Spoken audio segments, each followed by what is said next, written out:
O termo vegan, pronunciado pela primeira vez em 1944 pelo inglês Donald Watson, foi criado para denominar todas as pessoas que não consumiam nenhum produto ou serviço produzido com qualquer componente de origem animal em sua formulação, pois para essas pessoas, esses seres não humanos são seres sencientes, ou seja, capazes de ter sentimentos como dor, raiva, alegria ou tristeza, por isso não devem ser utilizados como produto pelo homem.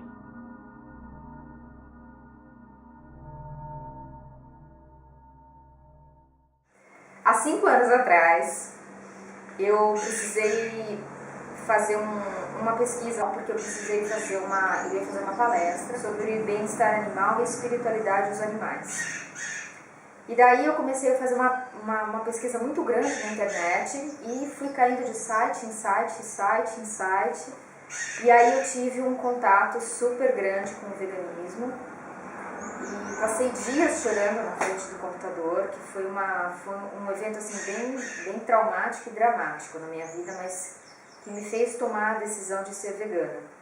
Porque encontrei muito material na internet sobre exploração animal, sobre crueldade contra os animais, sobre a indústria da exploração animal para o consumo humano, seja na alimentação, seja no vestuário, seja para entretenimento. E isso me causou um impacto muito grande, e a partir desse momento eu decidi que eu ia ser vegana. Como a maioria dos veganos, eu me tornei vegetariana antes, isso foi em 2003, e depois eu já comecei a transição para o veganismo. Para mim agora faz 4 anos que eu sou vegana. O argumento que pesou para mim foi a questão dos animais. Então, não é que eu não soubesse. Às vezes as pessoas falam assim, nossa, você descobriu isso, né? Parece que descobri a pólvora, que animais morrem para virar carne ou que são mantidos em granjas para produção. Mas é que é mais uma questão de empatia mesmo, de você entender aquilo de uma forma diferente, ver que eles não são só maquininhas de produção, que eles são animais mesmo. A transição do estilo de vida culturalmente comum para o estilo de vida vegano requer algumas adaptações. Uma das principais mudanças é com a alimentação. Para os veganos, essa mudança nem sempre é a mais difícil, mas gera muitas dúvidas e é preciso buscar informação para que se tenha uma dieta equilibrada e saudável. Existem muitas dúvidas para quem faz essa transição ou para quem já tem adotado a alimentação vegana no seu dia a dia. Então, a gente tem que partir do princípio que existe a exclusão do grupo das carnes nesse tipo de dieta e também a exclusão dos ovos e dos laticínios. Existe algum problema de saúde em você fazer a exclusão de todos esses grupos alimentares? Nenhum problema. Uma pessoa que adota a alimentação vegana, ela certamente vai ter saúde desde que ela faça um planejamento da alimentação. Aí, cortando toda a parte de origem animal da nossa alimentação, a gente começou a se preocupar um pouco mais. Quais nutrientes que a gente precisa comer, preocupação que quem come carne no dia a dia não tem, que já colocou um bife no prato, tá tudo certo. Então a gente faz um prato bem balanceado, bem colorido. Comecei a fazer minha própria comida porque é muito difícil sair pela cidade para comer alguma coisa que seja vegana, não existe praticamente.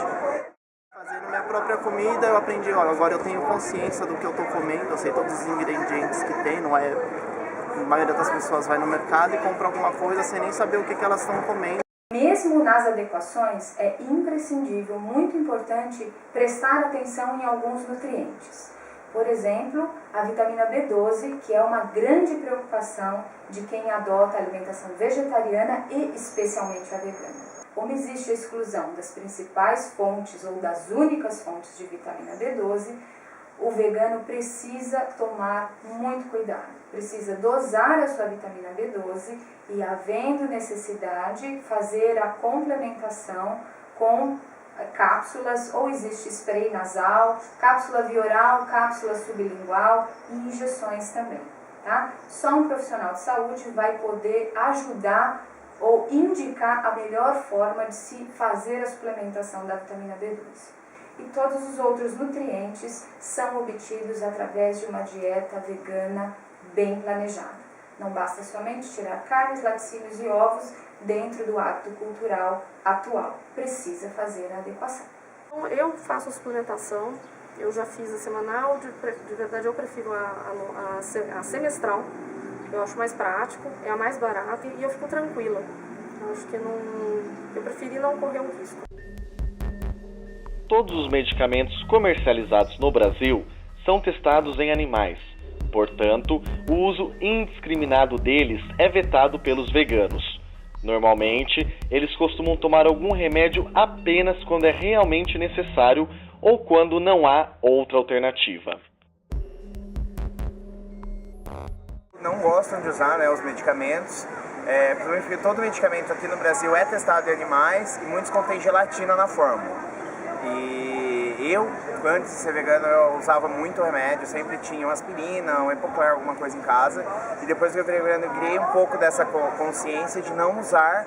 Então hoje é só em casos assim, bem específicos, às vezes algum antibiótico tem que tomar, algum anti-inflamatório, alguma coisa que o médico passa mesmo.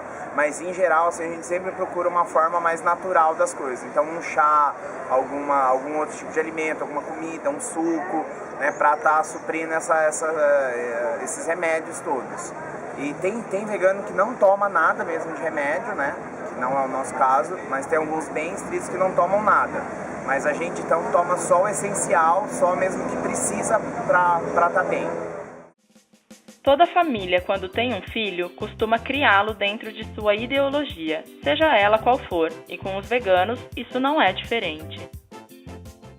Quando nós nos tornamos veganos, nós já tínhamos um filho de 2 anos que também era ovo-lacto. E aí a transição foi tranquila, tanto para a gente quanto para ele.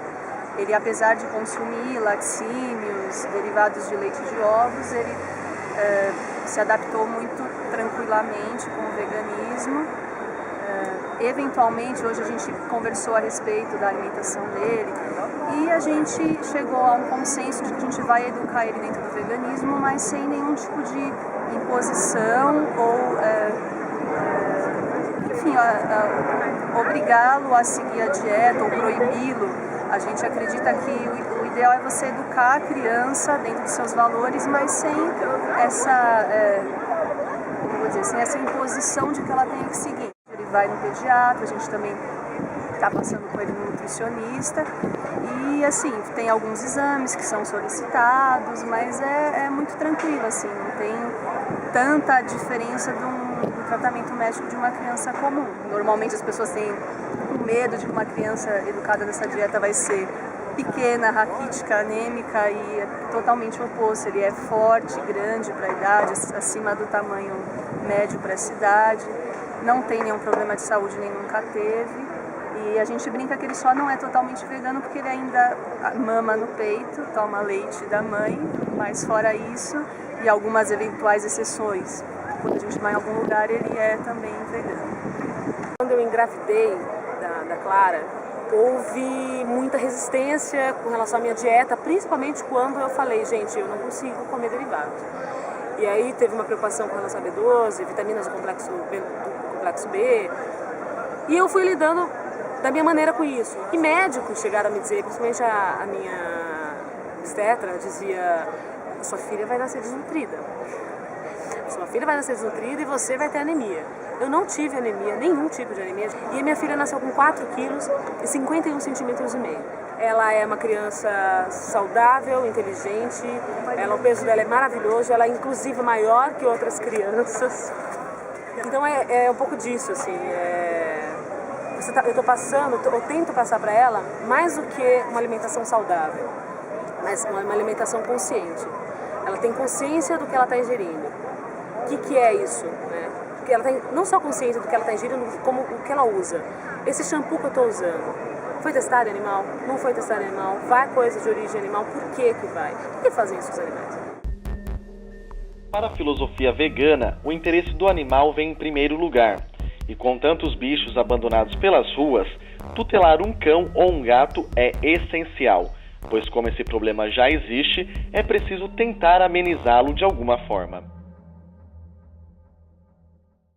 A maioria imensa dos veganos, vai aceitar animais de companhia, desde que sejam adotados e sem seleção de raça. Você vai adotar esse animal pelo interesse do animal. Nós somos contra de uma forma geral.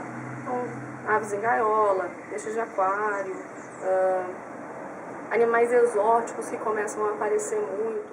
Então, não tem muito sentido, né, ficar criando esses nichos de animal para satisfazer um desejo que é meramente consumista. Não tem a ver aí com o interesse do animal em si. Então, adotar um cachorro ou adotar um gato, tem milhares disponíveis, é a melhor coisa que alguém pode fazer. Por defender os direitos animais, os veganos são frequentemente questionados. É possível lutar por seres não humanos e fechar os olhos para os próprios humanos? Comparando a exploração humana com a exploração animal, eu sou contra qualquer tipo de exploração de qualquer ser senciente.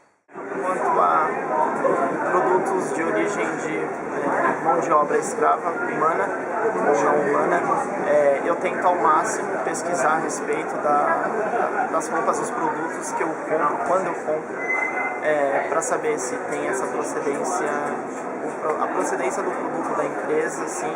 Existem sites que mostram isso e eu costumo pesquisar a respeito, me informar a respeito, sim, eu tomo esse tipo de cuidado. É difícil você não levar em consideração a exploração humana. Eu acho que, para mim, é quase impossível. Então, eu não consigo consumir produto de uma empresa que eu sei que está diretamente ligada ao trabalho escravo. Ao optar pelo veganismo, é preciso modificar ou até mesmo abandonar inúmeros hábitos e costumes. Mas nada disso altera a relação humana dessas pessoas com as demais à sua volta. Pensar de uma maneira diferente da maioria não quer dizer que elas sejam melhores ou piores, quer dizer apenas que elas são felizes à sua maneira.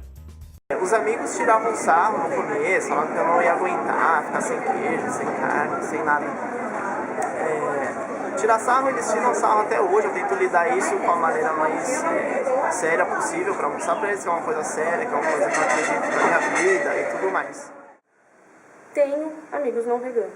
Não excluí ninguém da minha lista de contato, do meu relacionamento, da minha vida. Eu tenho família, a maioria imensa da minha família não é nem vegetariana, muito menos vegana. Meus amigos também, a maioria não é. Não perdi nenhuma amizade por isso. A gente se diverte junto, tem outras coisas em comum que não o veganismo. Então, essa parte aí social é muito tranquila. Não tenho dificuldade nenhuma em conviver com pessoas que não são vegetarianas, que não são veganas, porque eu acho que essa decisão é uma decisão muito individual e ela tem que ser de dentro para fora. Não é você pegar o termo vegano e colocar na sua vida. Aquilo tem que partir de dentro de você para o seu cotidiano. Eu costumo falar que assim, a gente fala muito de amor e pratica muito pouco amor. E amor a gente pode praticar inclusive na nossa alimentação. Não só no modo como a gente se relaciona com as pessoas, mas também com os animais, que são seres vivos, são terráqueos e que necessitam dessa nossa atenção, porque a gente está aqui sim para cuidar deles, porque nós não somos um ecossistema, e sim um ecossistema. A gente perdeu-se muito essa consciência.